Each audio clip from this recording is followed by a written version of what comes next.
Welcome back to Sydling Village Hall, and today I'm going to do a chicken ballotine or a boned and rolled chicken. Right, I'm just going to add a disclaimer for this one because boning and rolling a chicken is not for the squeamish.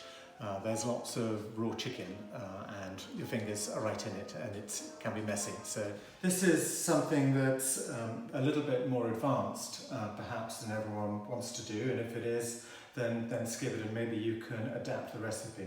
But essentially, boning and rolling a chicken means I'm going to take all the bones out of this chicken and then I'm going to put a layer of spinach. The spinach is going to be augmented with wild garlic because I found I haven't got enough spinach in the freezer, and then a layer of homemade sausage meat. I have a gluten-free daughter and so we have to use gluten-free sausage meat. And this is what I made myself from some pork belly that I got in the supermarket. But anyways, first I'm going to show you how to bone the chicken. And we start off with a standard chicken. This is a large chicken, and we're going to take that piece of fat out. There's usually a piece of fat in the cavity there, so we're going to take that out. What you need for this is a sharp knife, a really sharp knife.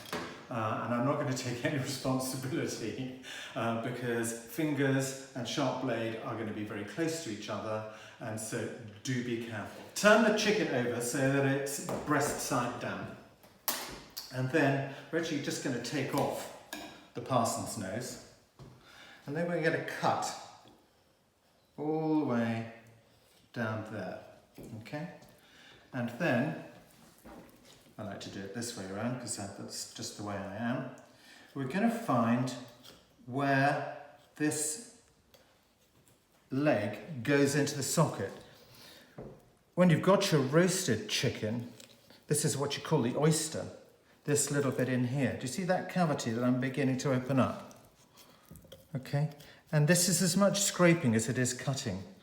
So I'm now excavating that, okay? You see that there, and look, there is the end of the chicken leg, okay?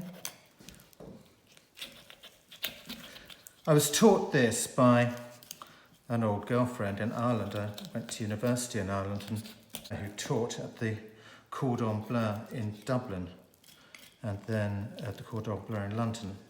I've got that out now, and now I don't want to sever that completely. What I want to do is get over what is actually the patella here. It's the knee of the chicken going into the thigh. And again, if you look closely, cutting through these tendons, having gone over the kneecap, as it were.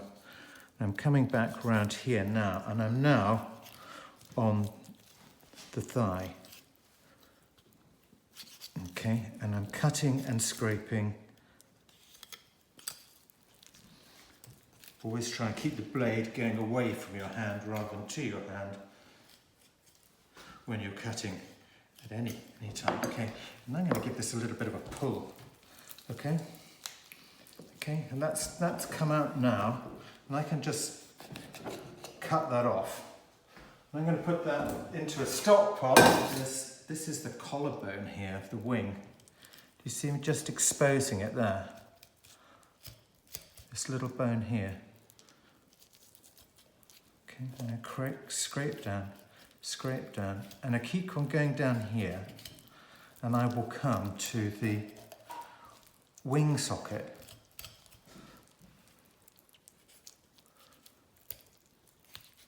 There it is. Do you see that white shiny bit? And then again, it's finding where the socket is and then releasing the tendons around it. Okay, so I'm just cutting around here to try and sever those tendons, which will allow me then to get down this joint. So there's tendons there. Okay. Cut and scrape. I'm going to pull this a bit here. And again, I'm going to just gently get over this joint. without severing this bit, because I needed to hold on to. Now it's really unlikely that we'll be able to do this without piercing the skin on here, because the skin is very close to the bone here. And again, okay, and you'll know there are two bones here, kind of, I guess, the equivalent to the radius and ulna. Now I'm going to turn this inside out to take off that last. See, I have gone through the skin there, and it's pretty much inevitable. You just take this last bit off, okay? Because that's no use, okay?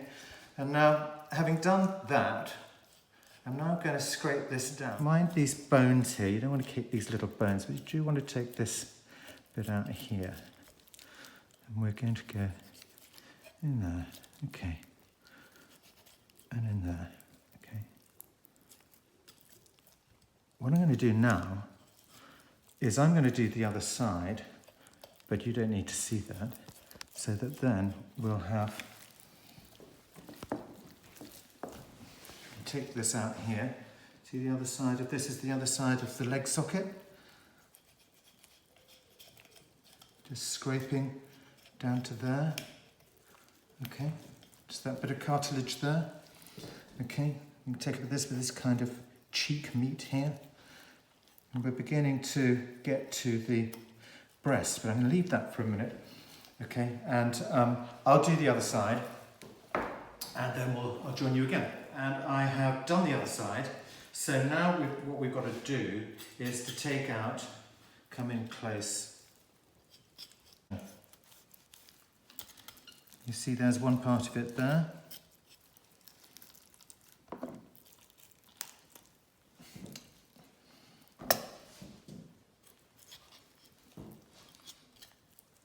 And just keep on scraping down. There's the other half of that one there.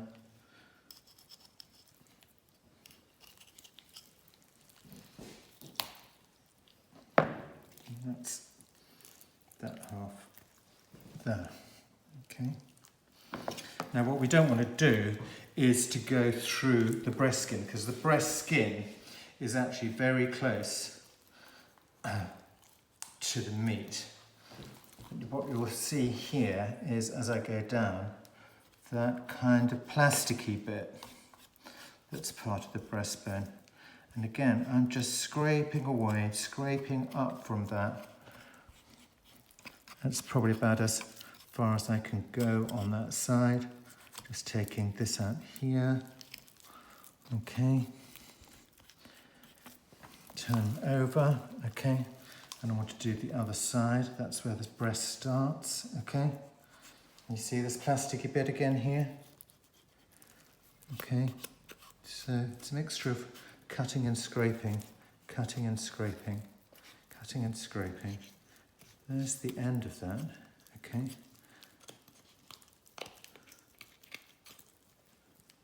Now when we've got to that, we should be able to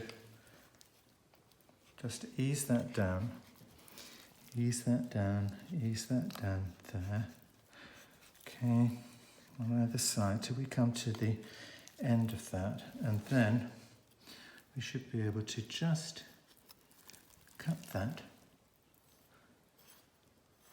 gently.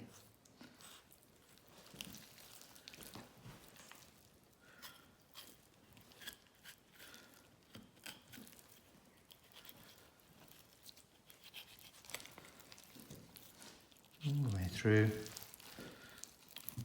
It's just a kind of mess of chicken. This is really not for the squeamish or the faint-hearted. And there we are. You see, there's actually really almost no meat on that at all. So into the stock goes some carrots that have gone a bit rubbery. These are all the stalks from the wild garlic that are wilted down. And then I made, actually yesterday, a whole batch of 24 of the potato crushed potato patties I showed you last time. So that then will all go in there. So if it's oniony stuff, if it's alamy stuff, add it into a stock. Do not add parsnip, do not add brassicas. But alumi stock and carrots, absolutely perfect.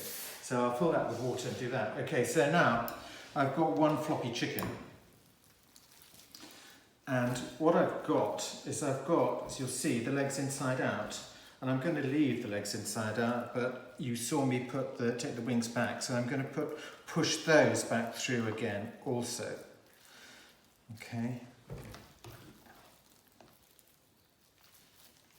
On this side, we've got that, and we've got that. Okay, that'll arrange. Now, I'm going to get a piece of cling film. Okay, so here is my boned out chicken, and I have flayed out the breast. There's always a fold in the breast, and I played that out to try and get it some even coverage. And now I'm going to put on some wilted spinach or wild garlic, which will give it a lovely green colour around when we cut it. There'll be the chicken meat, then there'll be the green, and then the sausage meat. So just lay that out roughly over there. And I've got some nutmeg, generous grate of nutmeg all over that.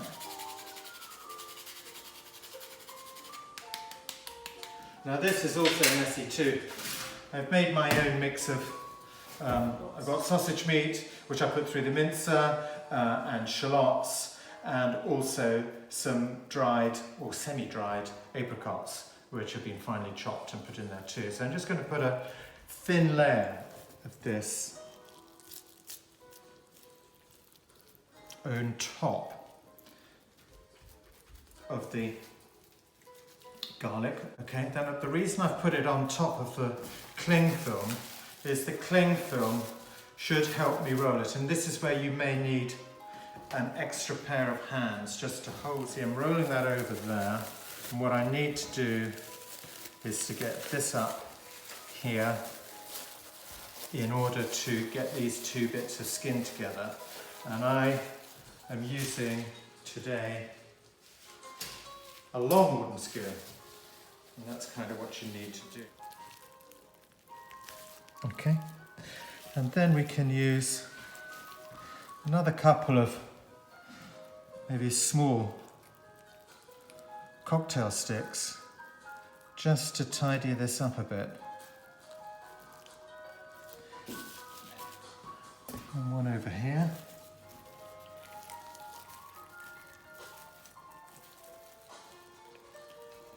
As I say, this is where you need another pair of hands just to help you do that. Right, that will settle down as it cooks. And now all we need is to put it into the roasting dish. And there we go. Right, this was a 2 kilogram chicken. And so it's also got about a pound of sausage meat. And we haven't lost much weight by boning it. So this is going to take about 2.5 hours to cook. So this has been in the oven for just under an hour and a half. And you can see that I did cover it with bacon and silver foil.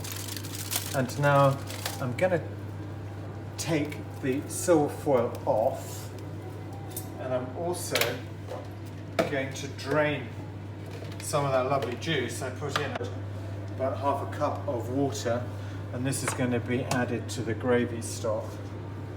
So hang on a minute, Hannah, here while we do this. Got one of these amazing gizmos that separates the stock from the fat.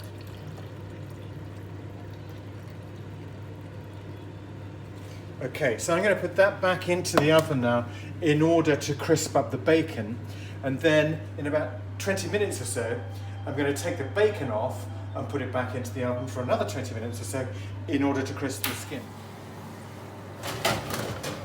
Steep aspects. So now the bacon is cooked. What I'm going to do now is just take the bacon off, and I'll crisp it up a bit more because it's very nice as a little side dish. And now, you see that's all pale. And we want to brown that now.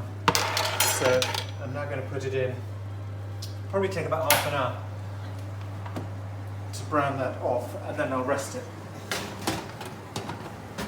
I'm putting it in the wrong one. There we go. Here we are. Look at that. I'm just going to carve that down like that.